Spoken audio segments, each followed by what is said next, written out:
Hello friends, welcome to Riya's Kitchen Vibes. ഇന്നത്തെ recipe ഒരു അടിപൊളി ടേസ്റ്റിലുള്ള മീൻകറിയാണ്.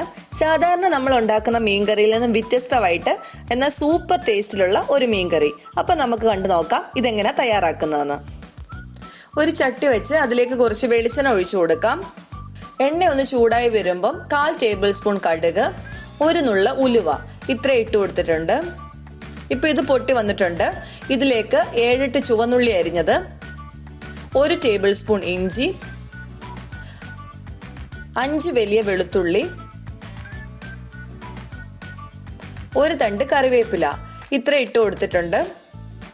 ചെറിയ വെളുത്തുള്ളി എടുക്കുന്നെങ്കിൽ 8-9 എണ്ണം ഇടാവുന്നതാണ്. ഇനി ഇതൊന്ന് മൂത്ത് ബ്രൗൺ കളറായി കിട്ടണം. ഇപ്പോൾ ഉള്ളിയെല്ലാം ആയി വന്നിട്ടുണ്ട്. ഇനി ഇതിലേക്ക് പൊടികൾ ചേർത്ത് കൊടുക്കാം. 3 ടേബിൾ സ്പൂൺ കാശ്മീരി മുളക് പൊടിയാണ് ചേർക്കുന്നത്, 2 ടേബിൾ സ്പൂൺ മല്ലിപ്പൊടി, 1/4 ടേബിൾ സ്പൂൺ മഞ്ഞൾപ്പൊടി, 1/4 ടീസ്പൂൺ ഉലുവാപ്പൊടി ഇത്ര ഇട്ട് കൊടുത്തിട്ടുണ്ട്. ഇനി ലോ ഫ്ലെയിമിൽ വെച്ച് ഇത് നന്നായിട്ടൊന്ന് മൂപ്പിച്ചെടുക്കണം.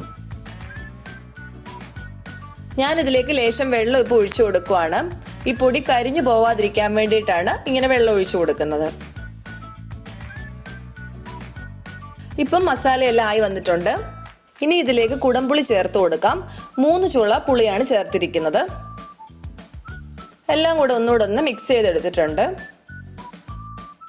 ഇനി ഇതിലേക്ക് തേങ്ങാപ്പാൽ ചേർത്ത് കൊടുക്കാം. 2-ാം പാലാണ് ചേർക്കേണ്ടത്.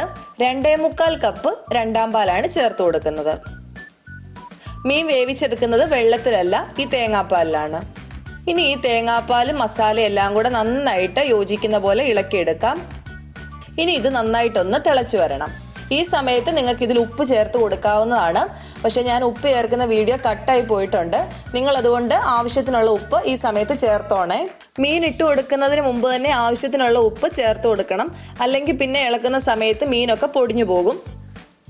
ഇപ്പം നന്നായിട്ട് തിളച്ചു വന്നിട്ടുണ്ട്. ഇനി ഇതിലേക്ക് മീൻ കഷ്ണങ്ങൾ ചേർത്ത് കൊടുക്കാം. ഞാനിവിടെ എടുത്തിരിക്കുന്നത് വറ്റയാണ്. 3/4 കിലോ വറ്റയുണ്ട്. ഇത് ഓരോ കഷ്ണങ്ങളായിട്ട് ഇട്ട് കൊടുക്കാം. മീനെല്ലാം തേങ്ങാപ്പാലിൽ നന്നായിട്ട് മുങ്ങിക്കിടക്കണം. ഇനി ഇതിലേക്ക് ഒരു പഴുത്ത തക്കാളി അരിഞ്ഞതൂടെ ചേർത്ത് കൊടുക്കാം.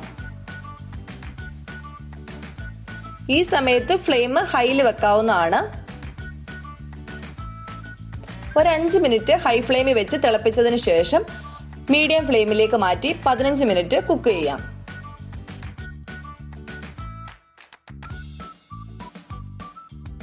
പിന്നെ ഇത് ഇളക്കി കൊടുക്കുന്നത് സൂക്ഷിച്ച് വേണം. സ്പൂണിട്ട് സൈഡ് വഴിയൊക്കെ ഒന്ന് ഇളക്കുകയേ ചെയ്യാവൂ. അല്ലെങ്കിൽ ചട്ടി എടുത്ത് ചുറ്റിക്കാൻ പറ്റുന്നവരാണെങ്കിൽ അങ്ങനെ ചെയ്യാവുന്നതാണ്.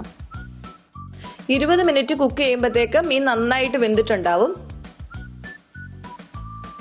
ഇപ്പം ഇവിടെ മീൻകറി നന്നായിട്ട് ആയി വന്നിട്ടുണ്ട്.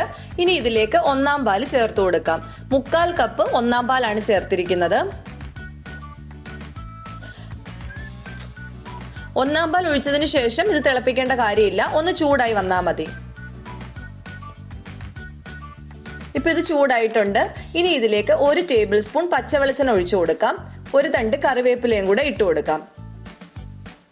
ഇനി ഇത് 15 മിനിറ്റ് അടച്ചു വെച്ചതിന് ശേഷം തുറന്നു നോക്കാം. ഇപ്പോൾ അടിപൊളിയായിട്ടുള്ള മീൻകറി തയ്യാറായിട്ടുണ്ട്.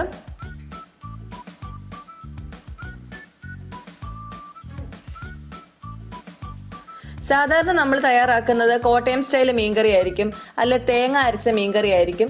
ഇത് അതിൽ നിന്നൊക്കെ ഡിഫറെൻ്റ് ആയിട്ടുള്ള ഒരു മീൻകറിയാണ്. പക്ഷെ ടേസ്റ്റ് എല്ലാവർക്കും ഇഷ്ടപ്പെടുന്നതാണ്. തീർച്ചയായിട്ടും ഇത് ട്രൈ ചെയ്ത് നോക്കാവുന്നതാണ്.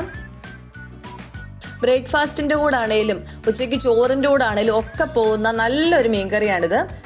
തീർച്ചയായിട്ടും നിങ്ങൾ എല്ലാവരും ട്രൈ ചെയ്ത് നോക്കുക. ഇഷ്ടപ്പെടും, ഫീഡ്ബാക്ക് അറിയിക്കുക. അപ്പോൾ ഇന്നത്തെ റെസിപ്പി എല്ലാവർക്കും ഇഷ്ടമായെന്ന് വിചാരിക്കുന്നു. ഇഷ്ടമായെങ്കിൽ ലൈക്ക് ചെയ്യുക, കമൻറ്റ് ചെയ്യുക, ഷെയർ ചെയ്യുക. പിന്നെ നമ്മളുടെ ചാനൽ ആരെങ്കിലും സബ്സ്ക്രൈബ് ചെയ്തിട്ടില്ലെങ്കിൽ പ്ലീസ് സബ്സ്ക്രൈബ്. ഇനി ഒരു അടിപൊളി ഡിഷുമായിട്ട് നമുക്ക് കാണാം. Thanks for watching.